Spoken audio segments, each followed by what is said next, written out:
Hello, it's Wednesday. It's Bible study time, Wednesday, October 14th. Okay. We're in the book of Matthew. Just reminding you, we've been going through, and at this point, Jesus has had it up to here. He's had it up to here. So he's about to go off on the Pharisees. But not just because he's mad and they've been bothering him. Jerusalem is going to be destroyed. The Pharisees, everything that they see is about to change. People are going to die. Horrible judgment is coming on them because the Messiah has actually shown up and they're rejecting him. Before, God's so distant. I'm over here in this little corner doing a little bit of sin, but God's way over there.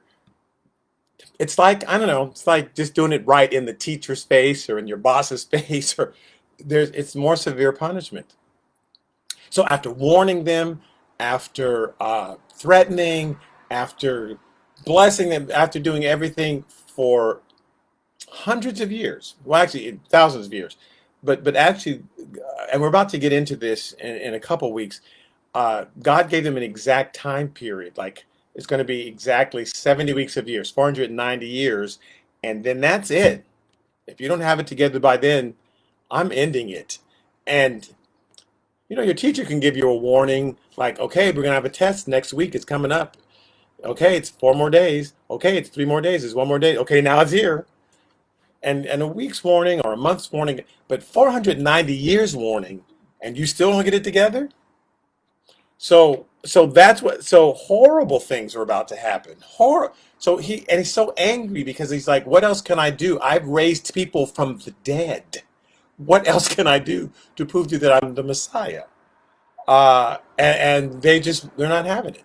They're not having it. So he's really frustrated with the Pharisees, especially, not the followers, because the followers, they're following him. Now, they're mistaken on exactly what he's going to do, but they at least believe he's the Messiah. They're mistaken. They're thinking what's about to happen is he's about to take over the Roman government and seize Jerusalem and lead this big fight against their captors. And that's what, but they believe he's the Messiah. They just are mistaken on when he says, I'm claiming my kingdom.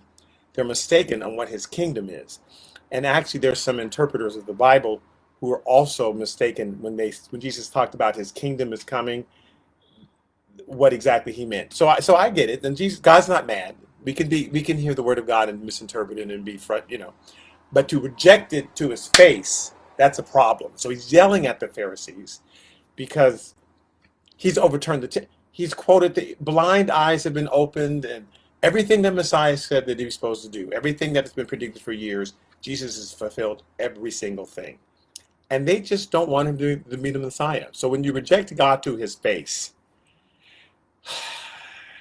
finally the punishment is coming. And so that's why he's not just letting him have it. You didn't listen to me, but do you realize you're about to destroy all these people? You Pharisees, you've given such bad teaching and you've done such horrible things. You're leading people astray, and judgment's about to come. Judgment's about to come. That's part of it. When the Messiah comes, judgment comes with him.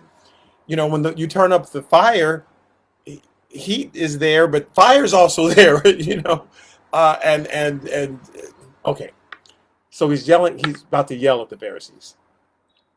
So Matthew chapter 23, verse 15. We're Matthew chapter 23, and he's been yelling at the Pharisees, and he's continuing to yell at them. So Matthew chapter 23, verse 15. He's done two woes. Woe to you, you Pharisees.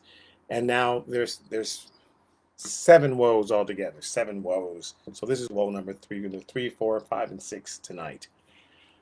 So Matthew chapter 23, verse 15. Woe to you, scribes and Pharisees, you hypocrites! For you travel land and sea to win one proselyte. And when he is won, you make him twice as much a son of hell as you are yourselves.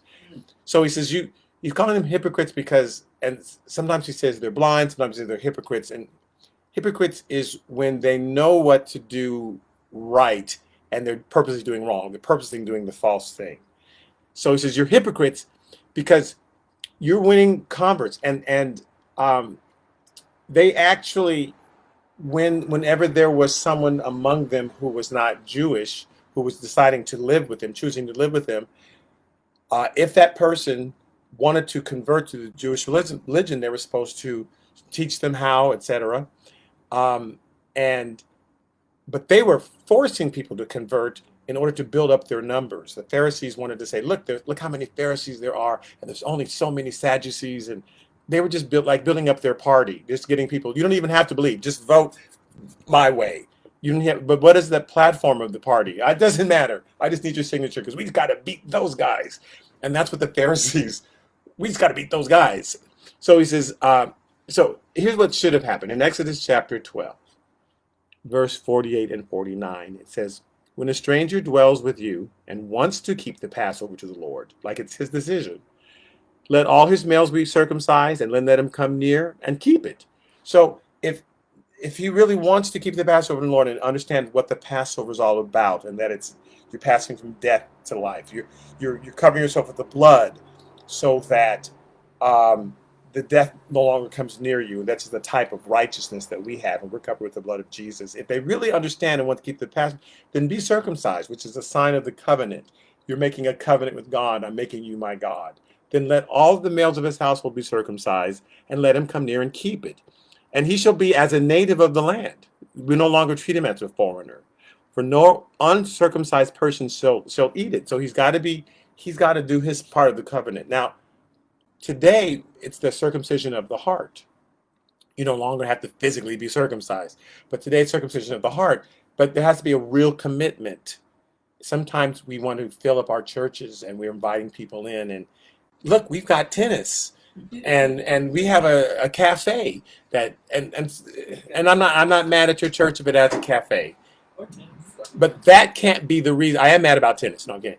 But that can't be the reason people are becoming a Christian. So, because a friend of mine goes to this fantastic church, and they've got escalators, and he says, you can watch you can watch the service from the coffee shop. You don't even have to go in the service and deal with people, and that's fine. Okay, they're all rich. It's not their fault they're rich. God bless them. So, but people can't be coming to the Lord because they've got the best coffee shop there.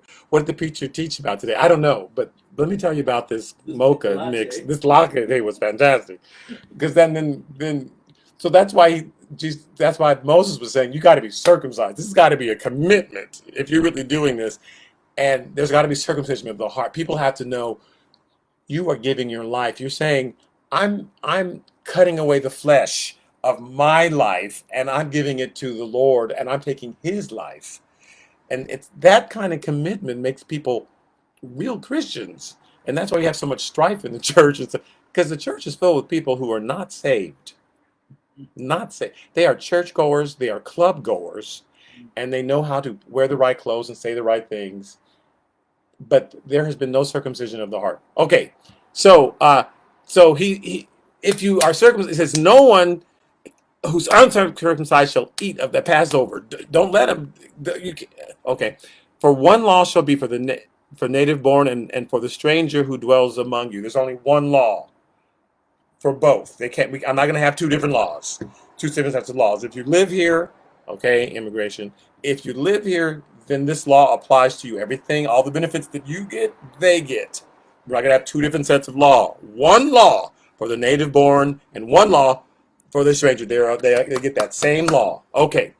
Hosea 6 said, I desire mercy and not sacrifice. So he's saying, I desire the knowledge of God more than burnt offerings. I really didn't want all this sacrifice and burnt offerings. That wasn't the goal. But you are focusing on the sacrifice and all the things that people do. And that's what the Pharisees were focusing on, how you're bringing your gifts to the altar and what it should look like.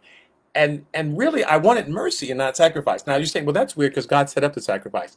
But let's say there were people in jail, and we wanted to help them get out of jail once their sentence was done. And we say to them, okay, when you go before the parole board, put on a nice suit, and here's how to talk. And so let's say, and that's fine. Help once they've served their sentence and served their time and they're ready to go, help people help themselves so that they can go out and reintegrate into society.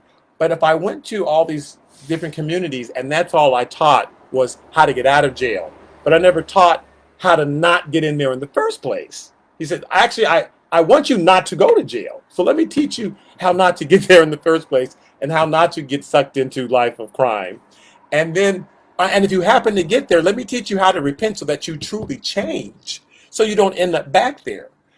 But I don't want you to. Jesus says, you guys are emphasizing the sacrifice part. The sacrifice is after you've already sinned. And I'm telling you, okay, once you've sinned, here's what I want you to do. But that's not what the law, that's not all that the law is supposed to be about, is sinning. He says, I desired mercy instead of sacrifice. That's what that means. I want you to love people so that you're fulfilling the law. If you're loving people and you're being, means compassion. Mercy means being compassionate. If you're being compassionate, remember Jesus says the whole law is fulfilled in love God with all your heart and love your neighbor as yourself. You'll fulfill the law because, so I want you to love people so you don't have to go and sacrifice for your sins every week. I really don't want you to be spending all your time sacrificing for sin. I want you to spend all your time helping people and loving people. So I desired mercy and not sacrifice. I want the knowledge of God and not the burnt offerings. I'd rather that you know me and not have to spend your whole time apologizing. Okay, so in fact, in Revelations chapter 3, so here's why he's saying to them, you're actually making them twice as fit as much a son of the hell as you are yourselves. Because you're creating people, you're teaching them false religion. You're converting them. When they were evil and when they were heathens, when they were worshiping other gods, I could reach them because their lives were such a mess and it's easy to reach people. I can reach people who've totally committed themselves to God, people who are totally cold or totally hot. Those are my kind of people, God says. But the lukewarm people are the people who know how to put on the mask. That's why he called them hypocrites. That means you know how to wear the fake mask that looks like everything's fine. So you're teaching people how to outwardly present Christianity. And that's what we teach people when they come to church. Here's what you do in church. You sit there, you say amen, you fold your hands, you smile, you say God bless you. You say, here's all the things to say and do. We don't teach people how to change on the inside. So we teach them how to wear the mask at church. And then once you leave, you can be as crazy as you want. Do whatever you want. But in church, and so now he says, I can't get to those people anymore because they think they're saved. So God's biggest struggle is with the people who think, oh, I'm going to heaven because, I say God bless you all the time and a smile. And I cheated my taxes and I hate my neighbor. But I know how to go to church and put on the mask. And so he's saying now they're twice going to. I can't reach them anymore because you've taught them false religion, just like you. Okay, so remember in Revelation chapter 3, that's when Jesus was speaking to the different churches, and he says to one of the churches, I know your works, that you're neither hot nor cold. I wish you were hot or cold. Jesus is actually saying, I wish you were cold. Then I can do something with you. So then because you are lukewarm and neither cold nor hot, I will vomit you out of my mouth like when you drink that tea and it's lukewarm. It's not hot tea. It's not cold tea. It's just lukewarm. You go, ugh. That's what he meant. I'll just spew it out because it's nasty. You're just lukewarm. You're not. Cold is good. I can deal with cold because then when all these bad stuff is happening to you, you'll go, what's happening to me? But when bad stuff happens to you and you put on the mask, you never think it's you. It couldn't be me because I wear the mask, so it can't be me. So it must be everybody else. That's why bad things are happening to me. And so you never seek after the Lord because you're pretty sure you're already making it into heaven. He's saying, you're not. You're not. Okay. So because you say I am rich and have become wealthy and have need of nothing, this is what you say. I'm rich. But you don't know that you're wretched. You're miserable. You're poor. You're blind. You don't even realize. And so you're saying all the right things. How are you doing? Oh, I'm blessed. But are you? And so it's not just saying it, it's living it. It's not just words, it's doing it. Don't just talk about it, be about it, he used to say. Okay, anyway. So back to Matthew chapter 13. I'm only in the first part of verse 16.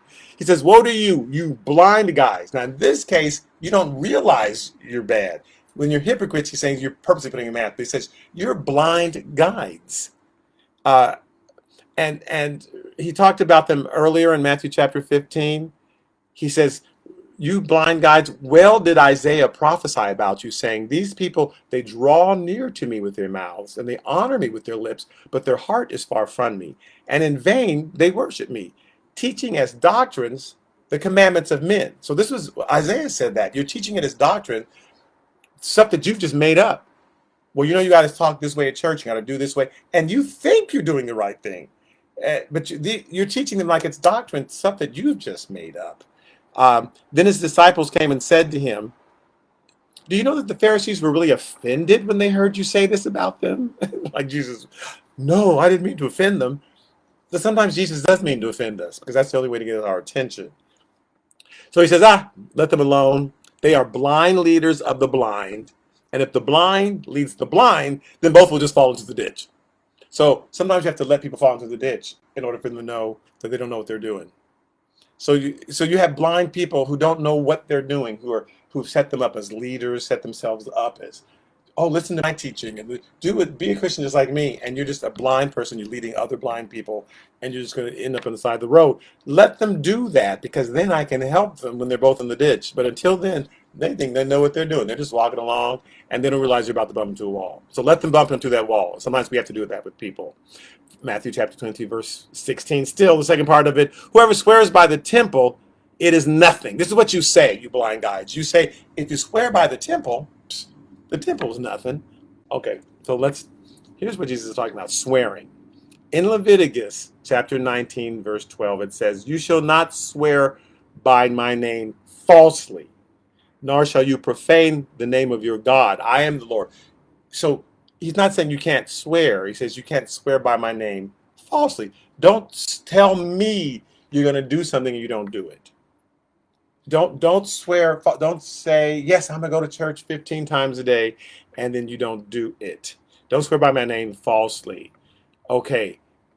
So what they did was they said, so that means you can don't swear by the name of the Lord. He says, because this last part says, you shall profane the name of your God. Don't profane the name of the God. I'm the Lord. So it says, so just never use God's name. Swear by other stuff.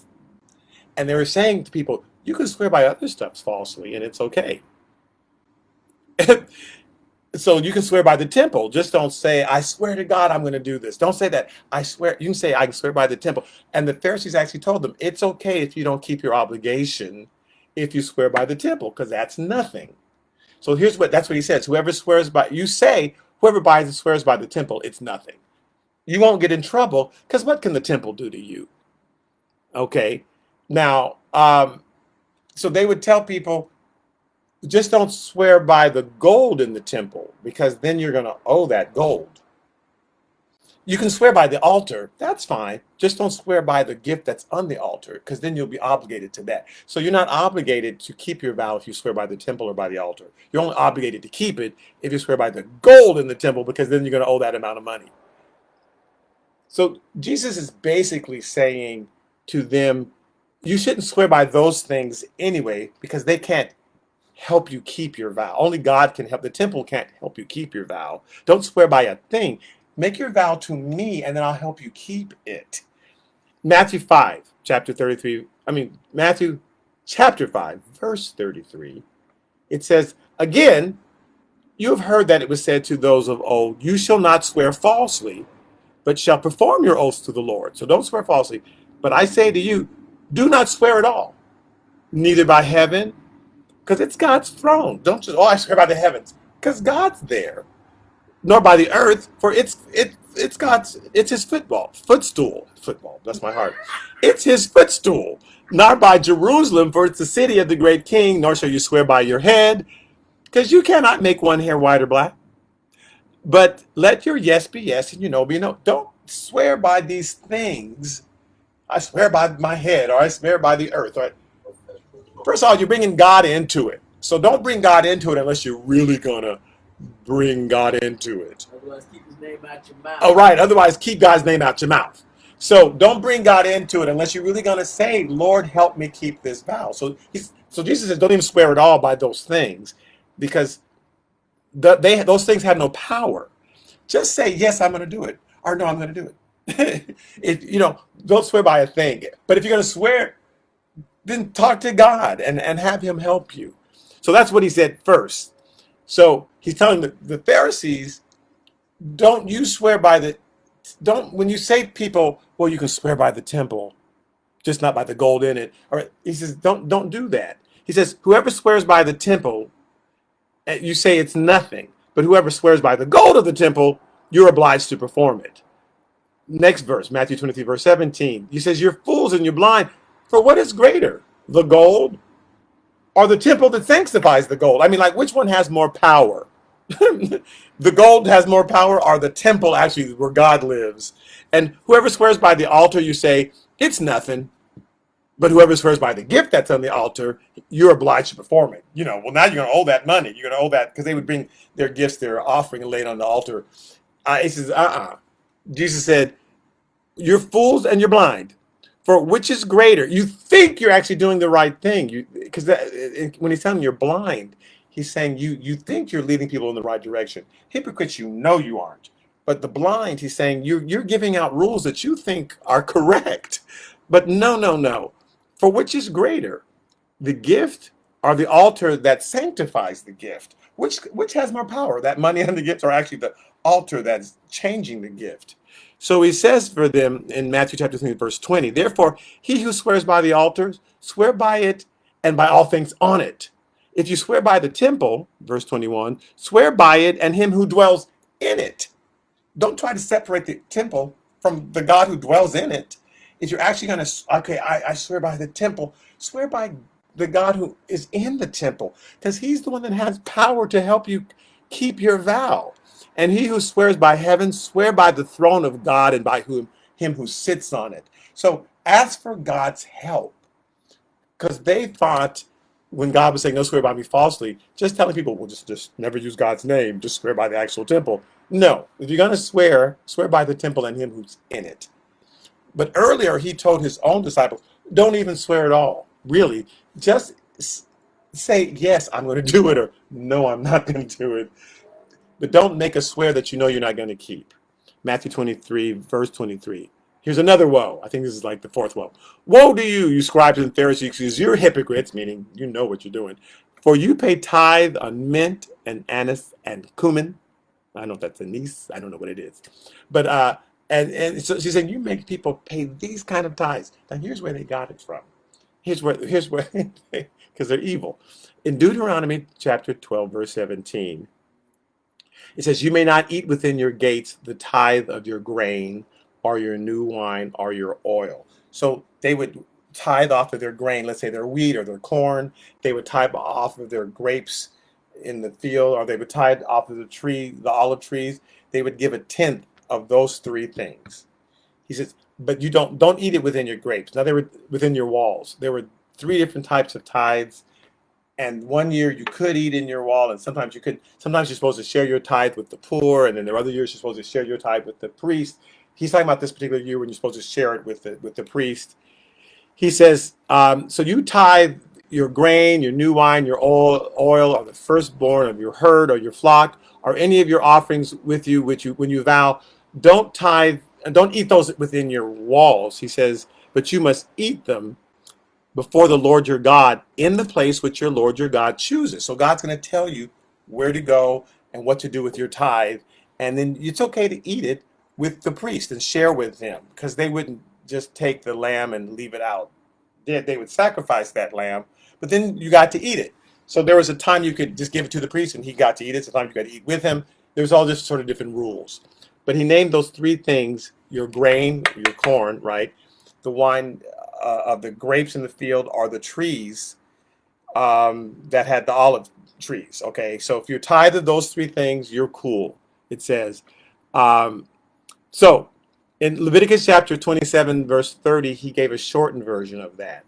He says, all the tithe of the land, whether it's the seed of the land or the fruit of the trees, is the Lord's, and it's holy to the Lord. So remember, he's talking about the grain and the grapes or the olive trees. Well, the Pharisees took that and said, anything that's growing. Remember, he said the seed of the land. Now, he specifically said your grain and your grapes. But they said, no, anything that's growing, you have to give to us. So those little mint leaves that are growing, if you're growing Anything, it doesn't matter. If it's growing on a tree, if it's growing on the land, you must give us 10% of it. So they were making people tithe their cinnamon and their salt and their pepper and anything, any herb of the field they're trying to cook. Oh, I got to get 10% of my, and they had to give all their food to the Pharisees, and God never meant for you to be that precise and that worried about every little tiny, I have to give God 10% of my toothpaste. No. But people start work like, well, somebody, gave me some mouthwash the other day. I got to get, so if people bring you by a plate of food to eat. Well, I got to save 10% of this rice and give it to the Lord. He's not for you to be that worried about all of that. So whatever anybody ever gives you, here's a pencil. Break off 10% of that pencil and give it to God. But that's what the Pharisees were making people do. And that's not what God is talking about. So he says, you were making people tithe of their mint and their cumin, and all this stuff that I don't know what it is because I don't cook with it. And you says you've neglected in verse 23 the weightier matters of the law, justice and mercy and faith. These you ought to have done without leaving the others undone. I'm not saying people shouldn't tithe of their grain and their olive oil because they had huge crops of grapes or huge orchards of olive trees. So yeah, 10% of that. I'm not, but you should have done those big things and still managed to tithe of those offerings. This you ought to have done without leaving the others undone. Micah chapter 6, verse 7 through 8 says, will the Lord be pleased with thousands of rams, 10,000s of rivers of oil? Shall I give my firstborn for my transgression, the fruit of my body for the sin of my soul? He has shown you, O man, what is good, and what does the Lord require of you, but to do justly, to love mercy, and to walk humbly before your God. So those are the three things that Jesus meant: justice, mercy, and walking humbly before your God is a life of faith, where you're doing what God tells you to do. So justice, mercy, and faith. He says, you've neglected justice, mercy, and faith. And that's what he's quoting from Micah 6. He's paraphrasing Micah 6. So he says, you're blind guides who strain out a gnat and swallow a camel. Now I thought that they would cough up a gnat. I thought, why are they swallowing gnats? What do you mean you strain it out? Okay, so in this part of the world, little mosquitoes, little gnats would get in their liquor, or just a little mosquito wing, a little gnat wing, and so they would strain it out. They would take time and just strain it. They wanted to make sure they had pure, so they would spend their time straining out that liquor to make sure there wasn't even a tiny half of a toe of a mosquito in their stuff, right? Just straining out, like he says, you're straining out gnats, making sure that doesn't get in your, but you're swallowing camels. Like you don't want to even drink a gnat, but you swallow a camel. So, you were worried about all these times. You're making the religion so precise. You have to say just like this. You have to say it just this way. First, giving honor to God, to the pastors, to the saints, you must say it in that order. If you say first giving honor to God, to the teachers, but you didn't say pastor first, then you're not really Christian. I mean, and of course, that's just in my denomination. But in every denomination, they have little things like it must be precisely set this way, and it must be precisely done. And the table, the candle has to sit right here. And we tell people that's religion. If everything is perfectly set and everything is, then God is pleased. And he's not. He doesn't care how precisely you do all these little tiny things, and you hating your neighbor, and you're cussing out the person on the freeway, and you're cheating on this, and withholding love from this person, and zooming by the homeless man, and he says you're swallowing huge camels. He's using a metaphor there. Obviously, hopefully, people weren't trying to swallow camels, and so these huge things you don't mind eating. But here's what he's saying. Here's the picture he paints, and it goes on to verse 25. Woe to you, scribes and Pharisees, you're hypocrites, for you cleanse the outside of the cup and the dish, and inside they are full of extortion and self-indulgence. Some translations say extortion and excess. So what does that mean? Why is it saying inside is full of dregs or something? Okay, so the very cup, they're clean. They make sure the outside is clean, and the plate, because these widows, they were extorting widows and taking their property and tricking the fatherless and getting all this stuff from people to give to them. All this stuff that they were insisting that people hand them over. they were committing extortion, bribe. You're not going to heaven unless you give me a tenth of that. You're not going to heaven unless you give. Oh well, here, let me take care of this for you. We need to give that to the church, and you need to do this. And if people freely want to give to the church, that's wonderful. That's what God wants you to do. But they don't want you to have to extort people. I'm going to die unless you send in money to my ministry. God showed me in a dream. He held me over the pit and he said, you're going to die tonight unless golden hands came out of heaven, unless you give money to this. I mean, there are ministers on television, and maybe it could be in the church too, in the pew, who will extort you and make you think if you don't give right now, or God just showed me the vision, there's a blessing. Everybody who gives $1,000 right now is going to get $1,000,000 tomorrow. Someone sent me a video of a minister promising everybody who gave $1,000 in that offering that they were going to get $1,000,000. And then he got in his private jet and flew away with all their money. And that congregation, that did not happen. Everyone in that congregation did not get $1,000,000. But people were thinking, believing. So it didn't just start in the Pharisees' days. This goes on all the time. People tricking people into thinking, you got to give, you got to give, you got to give, or God will. We need to give. God loves a cheerful giver, a hilarious people who give him because they want to give, not because it's been extorted out of them. God wants to bless us, and he wants us to give. He wants us to be the people. Here, Lord, here, I just want to give to you. I just love you. I want to help this person. That's wonderful. But he's mad at the Pharisees because you're extorting them.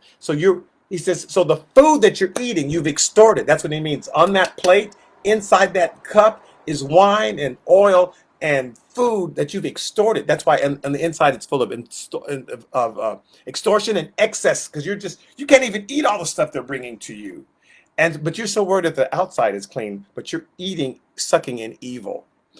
Mark chapter 7, verse 3, for the Pharisees and above all the Jews do not eat unless they wash their hands in a special way, holding the traditions of the elders. They made a ceremony out of cleaning the cup, but didn't make any ceremony out of cleaning their insides. So he called them again blind Pharisees. First, cleanse the inside of the cup and dish, that the outside of them may be clean also. So worry about the insides first. Don't worry about all the ceremony and everything looking so good and so perfect. You got to cleanse the inside, and Jesus is teaching them to have a religion that looks inward. Lord, what must I do? How can I change? Not a religion that's worried about what everybody else thinks. Lord, what do you think of me? Because you see me in this hour and at that time and at this time. You see everything. So I'm worried about pleasing you. Clean my insides, and then and the outside will take care of itself. That's what work your salvation from the inside out. Work out your salvation with trembling and fear. It means working from the inside out. Whatever's in, it'll show up on the outside.